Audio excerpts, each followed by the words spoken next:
Friends, ఇప్పుడే అందిన వార్త. మంత్రికి కరోనా, సీఎంకు ఊహించని షాక్.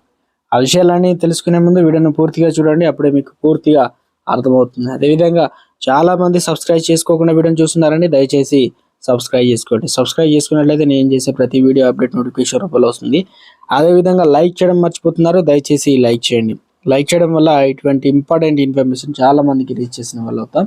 లేట్ చేయకుండా వీడియోలోకి వచ్చినట్లయితే, మహారాష్ట్ర వ్యవసాయ మంత్రి ధనుంజయ్ ముండేకు కరోనా సోకింది. ఆయన ఇంట్లో ఐసోలేషన్లో ఉన్నట్లు మంత్రి కార్యాలయం తెలిపింది.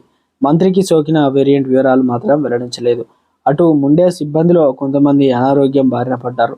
వారికి కరోనా లక్షణాలు లేనప్పటికీ నిబంధనల ప్రకారం ఐసోలేషన్లో ఉంచారు. కాగా మహారాష్ట్ర నిన్నటి వరకు 50 కరోనా కేసులు నమోదయ్యాయి. ఇందులో 10 JN.1 అనగా వేరియంట్లు కేసులు అయితే ఉన్నాయి.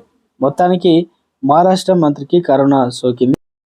తెలంగాణతో పాటు ఇటు ఆంధ్రప్రదేశ్, భారతదేశంలో కరోనా కేసులు అయితే నమోదవుతున్నాయి. మంత్రికి కరోనా పాజిటివ్ అయితే వచ్చింది.